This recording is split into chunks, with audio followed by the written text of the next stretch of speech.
अन्नी चाची खलो के गल सुन ले, तेरा पुत्र इन्ने कत्ल करवाए।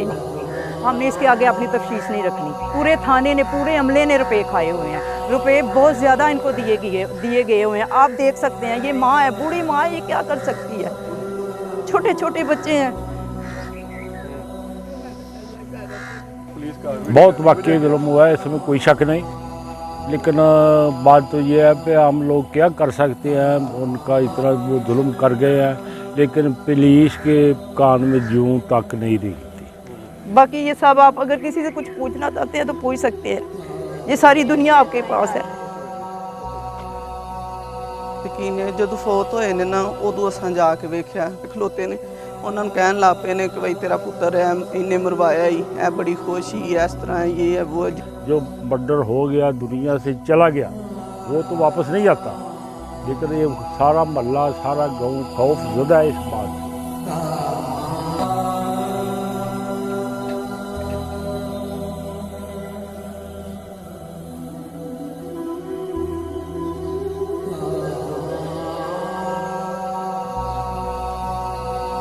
मोहम्मद असलम मेरा खामद फौत होए ने, वो सही उन्हें कत्ल किए ने। एक मिनट है, हाँ जी मैं भी करूँगा।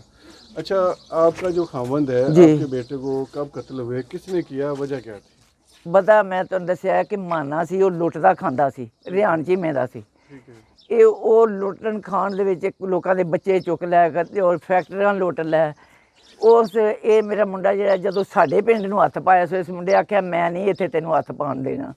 ਉਸ ਫਿਰ ਬੜੀ ਦੁਨੀਆ ਲਿਆ ਕੇ ਨਾ, ਸਾਰੀ ਦੁਨੀਆ ਵੀ ਸੁਣਦੀ, ਬੜੀ ਦੁਨੀਆ ਲਿਆ ਕੇ ਸਵੇਰ 6 ਵਜੇ ਤੋਂ ਲੱਗ ਕੇ ਨਾ 4 ਵਜੇ ਨੂੰ ਫਿਰ ਸਾਡੀ ਪੈਲੀ ਦੇ ਵਿੱਚ ਉਹ ਮਾਨਾ ਕਤਲ ਹੋਇਆ ਹੈ। ਉਦੋਂ ਪਿੱਛੇ ਫਿਰ ਮੇਰਾ ਮੀਆਂ ਜਿਹੜਾ ਉਹ ਅੰਦਰ ਰਿਹਾ 1.25 ਸਾਲ ਉਸ ਇਲਜ਼ਾਮ ਦੇ ਵਿੱਚ। ਉੱਥੋਂ ਬਰੀ ਹੋ ਕੇ ਆਏ ਨੇ, ਮੇਰਾ ਪੁੱਤਰ ਬਾਹਰੋਂ ਆਇਆ ਨਵੀਦ ਅਸਲਮ, ਉੱਥੇ ਮੇਰੀ ਹਵੇਲੀ ਉੱਥੇ ਬੈਠੇ ਨੇ। ਇਹਨਾਂ ਲੋਕਾਂ ਇਹ ਜਿਹੜੇ ਨੇ ਨਾ ਲੋਕ ਰੁਪਈਏ ਦੇ ਕੇ, ਉਦੋਂ ਵੀ ਇਹਨਾਂ ਹੀ ਉਹਨਾਂ ਮਾਨੇ ਦੇ ਮਾਂ ਨੇ, ਪਿਓ ਨੇ, ਉਹਦੇ ਭਰਾ ਨੇ ਰੁਪਈਏ ਦੇ ਕੇ ਕਤਲ ਕਰਵਾਏ ਨੇ। ਆਹ ਮੇਰੀ ਹਵੇਲੀ ਇੱਥੇ ਉਹ ਮੁੱਕਿਆ, ਉਦੋਂ ਪਿੱਛੋਂ ਫਿਰ ਇਹ ਜਿਉਂ ਇੱਕ ਕੰਮ ਮੁੱਕਿਆ, ਮੇਰਾ ਪੁੱਤਰ ਉੱਥੋਂ ਫਿਰ ਵਿੱਚੋਂ ਆਇਆ ਜੇਲ੍ਹ ਦਿਓ। ਕੋਈ ਕਿਸੇ ਚੰਗੀ ਨਹੀਂ ਕੀਤੀ, ਕੋਈ ਕਿਸੇ ਮੰਦੀ ਨਹੀਂ ਮੇਰੇ ਪੁੱਤਰ ਨੇ ਕੀਤੀ। ਆ ਪਿੰਡ ਪਿਆ ਸੁਣਦਾ, ਮੈਂ ਜੇ ਝੂਠ ਮਾਰਾ ਇਹ ਬੰਦੇ ਬੋਲ ਸਕਦੇ ਨੇ ਮੇਰੇ ਅੱਗੇ ਵੀ ਤੇਰੇ ਪੁੱਤਰ ਨੇ ਇੰਝ ਕੀਤੀ ਏ।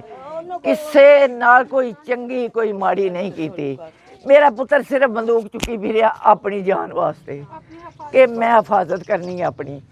ਇਹ ਜਿਹੜੀ ਜਨਾਨੀਆਂ ਨੇ ਨਾ ਦੋ ਇਹ ਆਈਆਂ ਨੇ, ਬਹੁਤ ਬੁਰੀਆਂ ਆਈਆਂ ਨੇ। ਇਹਨਾਂ ਦੇ ਇਹਦਾ ਨਾਂ, ਇੱਕ ਦਾ ਨਾਂ ਜੇ ਫਰੀ ਆਂਦੇ ਨੇ, ਤੇ ਉਂਝੋ ਸ਼ਫਕਤ ਮਾਨੋ ਆਂਦੀ ਹੈ, ਮੈਂ ਸ਼ਫਕਤ ਮਾਨੋ ਆ, ਨਾਲ ਉਹਦੀ ਭੈਣ ਜੇ। ਇਹਨਾਂ ਦੋਵਾਂ ਨੇ ਰਲ ਕੇ ਨਾ, ਭੈਣ ਦਾ ਨਾਂ ਸਾਧਗਾ ਜੇ, ਉਹ ਇਹਨਾਂ ਰਲ ਕੇ ਨਾ ਤੇ ਫਿਰ ਇਹ ਜਦੋਂ ਮੇਰਾ ਪੁੱਤਰ ਮੁੱਕ ਗਿਆ ਨਾ ਤੇ 6-8 ਦਿਨ 10 ਦਿਨ ਮਗਰੋਂ ਮੈਂ ਇੱਥੋਂ ਲੰਘਣੀਆਂ ਪਈ ਤੇ ਮੈਨੂੰ ਉਹ ਨਿੱਕੀ ਬੜਾ ਲੜੀਆਂ ਨੇ, ਘੁਲੀਆਂ ਨੇ, ਬੜਾ ਘੁਲੀਆਂ ਨੇ। ਉਹਨਾਂ ਫਿਰ ਮੈਨੂੰ ਆਖਿਆ ਨੀ ਮਾਂ ਨੀ ਚਾਚੀ ਖਲੋ ਕੇ ਗੱਲ ਸੁਣ ਲੈ, ਤੇਰਾ ਪੁੱਤਰ ਇੰਨੇ ਕਤਲ ਕਰਵਾਇਆ, ਇੰਨੀ ਤੇਰਾ ਪੁੱਤਰ ਇੰਨੇ ਕਤਲ ਕਰਵਾਇਆ, ਇੰਨੀ ਮੇਰਾ ਤੇਰਾ ਪੁੱਤਰ ਇੰਨੇ ਕਤਲ ਕਰਵਾਇਆ। ਇਹਨੇ ਫੁੱਲੜੀਆਂ ਵੰਡੀਆਂ, ਇਹਨੇ ਇਸ ਤਸਮੀਆਂ ਪੜ੍ਹੀਆਂ, ਇਸ ਐਦ ਕਰੀਮੇ ਪੜ੍ਹੇ, ਇਸ ਮੋਜੇ ਸੁਣੇ ਨੇ। ਆਂਦੀ ਇਹ ਨਹੀਂ ਉਹ ਦੱਸਿਆ ਵੀ ਮੈਂ ਜਰੇਬੀਆਂ ਵੀ ਵੰਡੀਆਂ ਨੇ। ਇਹ ਸਾਰੀ ਦੁਨੀਆ ਸੁਣਦੀ ਹੈ ਪਈ, ਆ ਜਿਹੜੀ ਦੁਨੀਆ ਨਾ ਇਹ ਸੁਣਦੀ ਹੈ ਪਈ। ਇਹਨਾਂ ਦੀ ਸਾਰੇ ਗੱਲ ਸਾਰਿਆਂ ਉਹਦੀ ਸੁਣੀ ਹੈ। ਅਖੀਰ ਪੁੱਤਰ ਮੈਂ ਫਿਰ ਥਾਣੇ ਗਈ ਹਾਂ, ਉਹਨਾਂ ਥਾਣੇ ਵਾਲੇ ਆ ਕੇ ਉਹਦੇ ਘਰ ਵੜ ਕੇ ਨਿਕਲ ਗਏ ਨੇ, ਮੇਰੀ ਨਹੀਂ ਸੁਣੀ। ਫਿਰ ਜੇ ਅਸਾਂ ਉਹ ਜਨਾਨੀ, ਮੈਂ ਕਿਧਰੇ ਗਈ ਹਾਂ ਆਪਣੀ ਫੋਤਗੀ ਤੇ, ਉੱਥੋਂ ਮੈਂ ਆਈ ਹਾਂ, ਮੇਰੇ ਗੁਆਂਢੀ ਉਰਲਿਆ ਪਹਿਲੇ ਆਖਿਆ ਵੀ ਉਹ ਤੇ ਜੰਦਰਾ ਮਾਰ ਕੇ ਟੁਰ ਗਈ ਹੈ ਤੇ ਤੁਸੀਂ ਆ ਜਾਓ ਤੇ ਆਪਣੀ ਹਰਸ਼ਾ ਕੱਢ ਕੇ ਲੈ ਜਾਓ। ਉਹ ਆਈ ਹੈ ਜੇ ਉਹਨਾਂ ਦੇ ਮੁਕਬਲ ਸਨ ਤੇ ਨਾਲ ਫਿਰ ਸਾਡੇ ਵੀ ਆ ਸਨ। ਉਹਨਾਂ ਫਿਰ ਸਾਨੂੰ ਦੱਸਿਆ ਵੀ ਉਹ ਆਈ ਹੀ ਹੈ। ਅਸਾਂ ਪੁੱਤਰਾ ਜੰਦਰ ਉਹਨੂੰ ਬੂਹਾ ਮਾਰ ਲਿਆ, ਪੁਲਿਸ ਵਾਲੇ ਆਏ ਨੇ, ਉਹਨੂੰ ਫੜ ਕੇ ਲੈ ਗਏ ਨੇ। ਹੁਣ ਮੈਂ ਗਈ ਹਾਂ ਤੇ ਉਹ ਗੱਲ ਹੀ ਕੋਈ ਨਹੀਂ ਗੌਲਦੇ ਪੁਲਿਸ ਵਾਲੇ। ਉਹ ਆਂਦੇ ਨੇ ਅਸਾਂ ਤੇ ਮਨਸ਼ਿਆਤ ਵਾਲੀ ਫੜੀ ਹੈ, ਅਸਾਂ ਮਨਸ਼ਿਆਤ ਵਾਲੀ ਫੜੀ ਹੈ। ਮੈਂ ਕਿਹਾ ਮੈਨੂੰ ਵਿਖਾਓ ਤੇ ਸਹੀ। ਉਹ ਮੈਂ ਵੇਖੀ, ਮੈਂ ਕਿਹਾ ਇਹੋ ਹੀ ਬੀਬੀ ਹੈ ਜਿਸ ਮੇਰੇ ਪੁੱਤਰ ਨੂੰ ਮਰਵਾਇਆ ਹੈ, ਇਹੋ ਹੀ ਬੀਬੀ ਹੈ ਜਿਸ ਮੇਰੇ ਪੁੱਤਰ ਨੂੰ ਕਤਲ ਕਰਵਾਇਆ ਹੈ। ਉਹ ਕੋਈ ਸੁਣਦੇ ਹੀ ਨਹੀਂ, ਉੱਕਾ ਬਿਲਕੁਲ ਮੇਰੀ ਗੱਲ ਹੀ ਨਹੀਂ ਸੁਣਦੇ। ਮੇਰਾ ਮੁਤਾਲਬਾ ਇਹ ਵੀ ਉਹਨੂੰ ਫੜਿਆ ਨੇ, ਹਾਂਜੀ ਆ ਮੇਰਾ ਭਰਾ ਨੇ, ਔਰ ਮੇਰਾ ਮਤਲਬ ਇਹ ਵੇ ਕਿ ਉਹਨੂੰ ਫੜਿਆ ਨੇ, ਉਹਦੇ ਵਿੱਚੋਂ ਕੱਢਣ ਜਿੱਥੋਂ ਉਸ ਕਤਲ ਉਹ ਲਿਆਂਦੇ ਨੇ, ਜਿੱਥੋਂ ਉਸ ਕਰਵਾਏ ਨੇ, ਜੋ ਉਸ ਕਰਵਾਇਆ ਹੈ ਉਹ ਉਹਦੇ ਵਿੱਚੋਂ ਕੱਢਣ। ਜਿਹੜੇ ਬੰਦੇ ਨੇ ਨਾ ਭਾਈ ਉਹ ਸਾਨੂੰ ਦੇਣ। ਦੇਣ ਸਾਡੇ ਬੰਦੇ। ਹਾਂਜੀ, ਇਨਸਾਫ ਹੋਣਾ ਚਾਹੀਦਾ। ਮੈਂ ਹੋਰ ਕੁਝ ਨਹੀਂ ਚਾਹੁੰਦੀ। बजाय थे कलाम में। मेरा नाम साइमा है। अच्छा, आपके वालिद साहब और भाई कत्ल हुए हैं जी जी जो 14 साल कबल हुए थे, जी उसके बाद अब आपके एक भाई और कत्ल हुए। जी जी। हमें बताइए वजह क्या है? वजह यही, पहले भी इससे पहले मेरी अम्मी ने आपको बताया है कि कोई हमारी ख़ानदानी दुश्मनी नहीं, कोई पहली बनने का मुतालबा नहीं कि हम लोग कहें कि ये इस बात से, ये सिर्फ यही बात थी कि मेरा भाई गरीबों के साथ था, ठीक है, वो किसी गरीब के साथ कोई ज़्यादती होने नहीं था देता। ये गली मोहल्ले में सबसे आप पूछ सकते हैं। लेकिन यही बात थी कि वो मानना उर्फ मानी, उसको यही कहते थे। वो उसका काम था फैक्ट्रियों से तवान लेना, लोगों के बच्चों को उठाना, पिंड रेहान चीमा जी, लोगों के बच्चों को उठाना, तवान लेना। अगर वो नहीं देते तो उनके सामने उनके बच्चों को यूं करके चीर फाड़ के उनके बच्चे उनके हाथ में दे देना। ये सारे फैक्ट्रियों वाले, ये पूरा एरिया जानता है इस बात को। जी जी बिल्कुल, वो डाके ये इस तरह के सारे काम वो करता था जी। दूसरे नंबर पे वो हमारी ज़मीन, हमारी पैली है जिसमें वो आया था मेरे भाई पे हमला करने। तब भी उसकी वजह से पहले उसके भाई ने मेरे भाई की टांगों में गोलियां मारी, ठीक है। उसके बाद शुक्र अल्हम्दुलिल्लाह अल्लाह ने मेरे भाई को दोबारा ज़िंदगी दी। मेरा भाई अपनी हवेली में बैठा हुआ था, इधर से लोग आ रहे हैं कि भाई ये हो रहा है, अपनी हिफाजत करो। वो उसने फ़लाँ जगह पे थड़ा मारा हुआ है, फ़लाँ जगह पे वो ऐसे कर रहा है, ठीक है। इसके बावजूद भी फिर जब लोगों ने ये कहा कि वो तेरी पैली में आ गया हुआ है, अपनी हिफाजत करो, वो इस तरह नहीं कि वो खामोशी के साथ आ रहा था, वो ललकले मारता हुआ आ रहा था, ठीक है। सारी बात ये है कि तब जाके आगे से फिर मेरा भाई गया अपनी हिफाजत के लिए। तो ये भी पता है, सारी दुनिया को पता है कि लेकिन मेरे भाई की गोली नहीं लगी, ठीक है। वो जी चलो जी जनाब वो कत्ल हो गया है। उसके बाद मेरा भाई 11 साल बाद, बड़ा भाई मेरा 11 साल बाद बाहर से आया हुआ था इधर। तब वो दोनों बाप बेटा अपनी हवेली में बैठे हुए थे। अब्बू जी नमाज़ पढ़ के गए हैं तो वो अपनी हवेली में घूम रहा था। तब वो आए हैं मोटरसाइकिल पे, 4 मोटरसाइकिल पे आए हैं। उन्होंने आके अब्बू जी के पास आए हैं, कहा है कि भाई कलमा पढ़ लो। उन्होंने अब्बू जी ने मेरे ने आगे से कहा है कि हमारी तो सुलह हो रही है, सुलह जो है ऊपर जाके होगी। कौन कौन आया था हमला जो कह रहे थे कलमा पढ़ लो? एक वो सब्बू साजे, एक जी, एक ये जो मेरी अम्मी नाम ले रही हैं, ये सब्बू उर्फ उसको क्या कहते हैं, ऐसे ही उसका नाम है कोई जी। वो साथ उसका एक चाचा था, क्या है उसका नाम है, अब मेरे माइंड में नहीं आ रहा जी, वो था। ये 4-5 बंदे थे। उसके बाद 18 साल बाद ये मेरे भाई वाला वकूआ हुआ है। इसकी सारी दुनिया आपको गवाही देगी कि ये किस तरह का बंदा था। ये छोटे छोटे बच्चे आप लोगों को बताएंगे कि क्या उसका तरीका था। दूसरे नंबर पे ये औरतें जो थी ये मनीशात बेचती थी। इस औरत पे और भी एक केस है, हमें बाद में पता चला कि इसने किसी की बच्ची भी अगवा की हुई है, ठीक है। ये है जी, हम लोग जाते हैं थाने में, हमारी नहीं सुनी जा रही। नाम क्या है, कहाँ की रहने वाली है वो? ये जी यही है, पास है। इसका नाम है इसको कहते हैं फरी इसको कहते हैं, उल्टा नाम। इसका निक नेम जो है उसका नाम है शफकत बानो, और उसकी बहन है दूसरी सादिया। क्या करती है मनशियात फरोश? जी वो इसी काम में भी पकड़ी गई है। मेरी अम्मी जब मदई को बुलाते हैं कि अपने आके मुलज़म की शिनाख्त करो, अम्मी मेरे गए हैं, उन्होंने नहीं देखने दिया, बार गए हैं, नहीं देखने दिया। फिर मेरे अम्मी गए हैं, SHO पास गए हैं, उन्होंने कहा दिखाओ, इन्हें हमने खुद बुलाया है, आप इन्हें माँ जी को दिखाओ। जब गए हैं तो अम्मी ने देखा, अम्मी ने कहा यही है, इसी ने मेरे बेटे का मॉडल इसी ने करवाया जी। फिर मेरे अम्मी घर आ गए। उसके बाद जो जिस दिन भाई के साथ हुआ है वकूआ, जो मर्द हमने दिया हुआ है साथ, उन्होंने उसको भी छोड़ दिया हुआ है। उसका क्या नाम है? उसका नाम है, उसको पोला कहते हैं जी, क्रिश्चियन है। उसको भी छोड़ दिया, पूछा भी नहीं हमें कि भाई आप लोग चलो अगर बेगुनाह है तो पूछो उनसे कि भाई इसमें कुछ नहीं निकला, उसको हाथ तक नहीं लगाया। बच्चों पीछे हट जाओगे। पूरे थाने ने रुपए खाए हुए इंक्वायरी हैं। में आपको बुलाया नहीं गया? नहीं आपके सामने कोई इंक्वायरी नहीं हुई? नहीं जी, किसी ने आपको नहीं बुलाया? नहीं जी, बिल्कुल नहीं जी, कोई आया ही नहीं इधर यहाँ तक। पूछने के बगैर, आपसे इंक्वायरी करने के बगैर ही बंदे छोड़ जी दिए? छोड़ दिया, पुलिस उनके साथ मिली हुई है? बिल्कुल मिली हुई है जी, बिल्कुल की हुई है जी, की हुई है। हाँ जी, हाँ जी, पुलिस वाले साथ मिले हुए हैं। बस सबसे बड़ी बात है कि ये जो तफ्तीशी है हमारा, इसका नाम क्या है, बूटा गिराया, हमने इसके आगे अपनी तफशीश नहीं रखनी। पूरे थाने ने, पूरे अमले ने रुपए खाए हुए हैं। रुपए बहुत ज़्यादा इनको दिए गए हुए हैं। आप देख सकते हैं, ये माँ है, बूढ़ी माँ है, ये क्या कर सकती है? छोटे छोटे बच्चे हैं।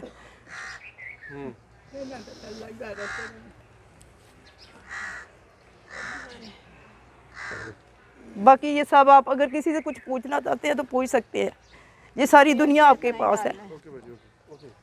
मोहम्मद अख्तर चीमा मेरा नाम। चीमा साहब, आप जो मकतूलीन हैं आपके क्या लगते हैं? बस लगते तो कुछ नहीं, बरादरी भी है। मैं एक बरादरी है, गाँव है, मल्ला है, गाँव है, यही बात। जुल्म हुआ है, पुलिस का बहुत वाकई जुल्म हुआ है, इसमें कोई शक नहीं।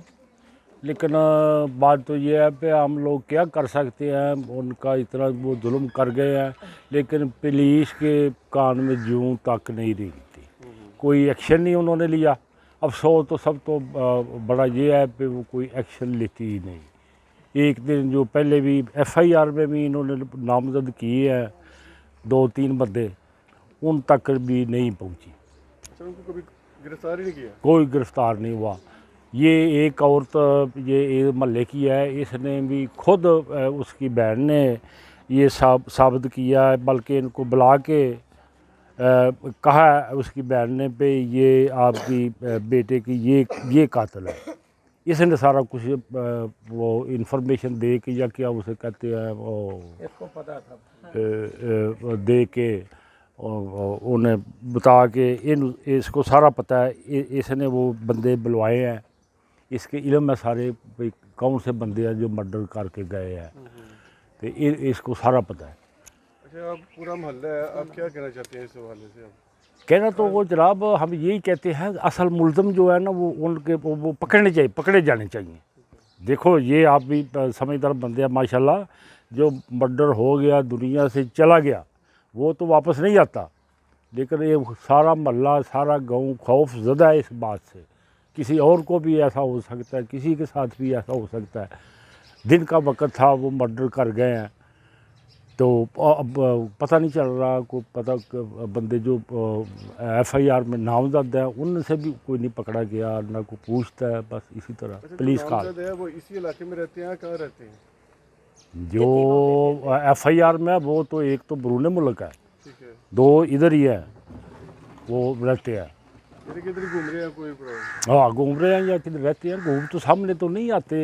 देखो गलत बात तो हम नहीं करते, लेकिन पुलिस को पकड़ना तो चाहिए। मुझे उनका नाम पूरा बताइए, आप उनके वल्दियत तो उनका नाम पूरा बताइए ना। किसका? कौन से बंदे हैं वो जो नाम मुसलमान का जिनकी आप बात कर रहे हैं? नहीं वो नामजद जो है, नामजद एक वो आसिफ है, नाम उसके वालिद का नाम भी उसके नाम का मोहम्मद अली, कहाँ का रहने वाले हैं? वो साथ रियांची में, हाँ, तहसील डक्का, तहसील संभरियाल है। तहसील समड़ियाल, जिला सियालकोट। और कौन कौन? एक वो लेडीज़ है, और वो उसका नाम क्या लेते हैं, उसका नाम रशीदा बीबी लेडीज़ है, वो भी नामजद है FIR में। और भी है अभी?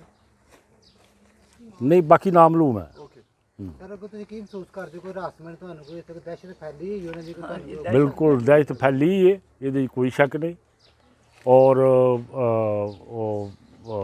नज़रियात उन्होंने बड़े गलत ने, क्योंकि ਜਿਹੜੇ ਇੱਕ ਬੰਦੇ ਨੂੰ ਜਿਹੜਾ ਮਰਡਰ ਕਰ ਗਏ ਨੇ ਉਹ ਹੋਰ ਵੀ ਕੋਈ ਐਕਸ਼ਨ ਲੈ ਸਕਦੇ ਨੇ, ਅੱਲਾ ਮਾਫੀ ਦੇ, ਲੇਕਿਨ ਪੁਲਿਸ ਅਜੇ ਤੱਕ ਉਹਨਾਂ ਤੱਕ ਨਹੀਂ ਪਹੁੰਚੀ। ਤੇ ਇਹ ਅਗਰ ਤੁਹਾਡੇ ਅਸੀਂ ਕਿਉਂਕਿ ਹਾਲਾਤ ਦੇ ਮੁਤਾਬਕ ਅਸੀਂ ਸਮਝਦੇ ਹਾਂ ਵੀ ਮੀਡੀਆ ਦਾ ਇੱਕ ਬਾਅਸਰ ਅਦਾਰਾ ਹੈ, ਇਹਦੇ ਤੋਂ ਕੋਈ ਪੁਲਿਸ ਵਾਲੇ ਵੀ ਜਿਹੜੇ ਨੇ ਉਹ ਕੁਛ ਇਹਨਾਂ ਦਾ ਕੋਈ ਅਸਰ ਹੈ, ਬਾਕੀ ਆਵਾਮ ਨੂੰ ਤਾਂ ਕੁਛ ਨਹੀਂ ਸਮਝਦੇ, ਹੋ ਪੁਲਿਸ ਵਾਲੇ ਸਮਝਦੇ ਕੁਛ ਨਹੀਂ। भाजी अपना नाम क्या है? ਮੇਰਾ ਨਾਮ ਖਾਲਦਾ। अच्छा, की होया इसे खाला? ਬਾਈ ਪਹਿਲੇ ਤਾਂ ਮੈਨੂੰ ਨਹੀਂ ਪਤਾ ਕੀ ਹੋਇਆ ਤੇ ਕੀ ਨੇ, ਜਦੋਂ ਫੌਤ ਹੋਏ ਨੇ ਨਾ ਉਦੋਂ ਅਸਾਂ ਜਾ ਕੇ ਵੇਖਿਆ। ਪਹਿਲੇ ਅਸਾਂ ਇਸ ਨਜ਼ਰਾਂ ਨਾਲ ਕੁਝ ਨਹੀਂ ਵੇਖਿਆ ਹੈ ਕਿ ਕੌਣ ਸੀ ਤੇ ਕੌਣ ਨਹੀਂ। ਇਹ ਕੋਈ ਮਹੀਨਾ ਜਾਂ 1.5 ਮਹੀਨਾ ਜਾਂ 2 ਮਹੀਨੇ ਬਾਅਦ ਇਹ ਦੋਵੇਂ ਭੈਣਾਂ ਲੜਨ ਰਹੀਆਂ ਨੇ, ਤੇ ਮੈਂ ਅਚਾਨਕ ਹੀ ਉੱਥੇ ਖੜੀ ਹਾਂ। ਇਹ ਆਪਸ 'ਚ ਦੋਵੇਂ ਭੈਣਾਂ ਲੜਨ ਲੱਗ ਪਈਆਂ ਨੇ। ਇੱਕ ਉਹ ਹਮਸਾਈ ਹੈ ਦੁਕਾਨ ਵਾਲਿਆਂ ਦੀ, ਉਹ ਤੇ ਮੈਂ ਨਾਲ ਦੇ ਮੈਨੂੰ ਆਂਦੇ ਛਡਵਾ ਦੇ। ਮੈਂ ਉਹਨਾਂ ਨੂੰ ਆਪਣਾ ਭਤੀਜਾ ਫੜਾਇਆ, ਮੈਂ ਛਡਵਾਉਣ ਲੱਗ ਪਈ ਹਾਂ। ਮੈਂ ਛਡਵਾ ਕੇ ਨਾ ਪਿੱਛਾ ਚੱਲੀ ਆ, ਤੇ ਉਹਦੀ ਜਿਹੜੀ ਵੱਡੀ ਹੈ ਨਾ ਉਹ ਖਲੋ ਕੇ ਆਂਦੀ ਹੈ ਕਿ ਤੁਸੀਂ ਸਾਰੇ ਮਹੱਲੇ ਨੇ ਨਾ ਖਲੋ ਕੇ ਤਮਾਸ਼ਾ ਵੇਖਿਆ। ਮੈਂ ਉਹਨੂੰ ਇਹ ਗੱਲ ਕਹੀ, ਮੈਂ ਤੂੰ ਗਲਤ ਕਰਨੀ ਵੀ ਤੁਹਾਨੂੰ ਛਡਵਾਇਆ ਹੈ ਤੇ ਇਹਦੇ 'ਚ ਤਮਾਸ਼ਾ ਵੇਖਣ ਵਾਲੀ ਗੱਲ ਹੈ। ਮੈਂ ਕਿ ਇਹ ਗੱਲ ਕੀਤੀ ਮਗਰੋਂ ਦੀ ਛੋਟੀ ਭੈਣ ਜਿਹੜੀ ਹੈ ਨਾ ਉਹ ਲੱਗ ਪਈ ਹੈ ਫੁੱਫੋ ਉੱਥੇ ਆ ਕੇ ਖਲੋਤੇ ਨੇ ਉਹਨਾਂ ਨੂੰ ਕਹਿਣ ਲੱਗ ਪਏ ਨੇ ਕਿ ਬਈ ਤੇਰਾ ਪੁੱਤਰ ਹੈ ਇਹਨੇ ਮਰਵਾਇਆ ਹੀ ਇਹ ਬੜੀ ਖੁਸ਼ ਹੀ ਇਸ ਤਰ੍ਹਾਂ ਇਹ ਹੈ ਉਹ ਜਿਸ ਤਰ੍ਹਾਂ ਵੀ ਉਹਨੇ 2-3 ਦਫਾ ਕਿਹਾ ਉਹਨੇ ਅੱਗੋਂ ਇੰਨਾ ਮੋਜ਼ੇ ਪੜੇ ਨੇ ਇਹ ਕੀਤਾ ਉਹ ਕੀਤਾ ਉਹ ਅੱਗੋਂ ਆਂਦੀ ਆਹੋ ਇਹ ਨਹੀਂ ਦੱਸਿਆ ਕਿ ਮੈਂ ਜਲੇਬੀਆਂ ਵੀ ਵੰਡੀਆਂ ਨੇ ਇੰਨਾ ਕਿਹਾ ਮੈਂ ਉਂਝ ਪਿਛਾਂ ਟੁਰ ਗਈ ਹਾਂ ਉੱਥੇ ਖਲੋਤੀ ਹਾਂ ਪੁੱਫੋ ਉੱਥੇ ਖਲੋਤੇ ਐ ਖਲੋ ਕੇ ਇੱਥੇ ਕਹਿਣ ਲਈ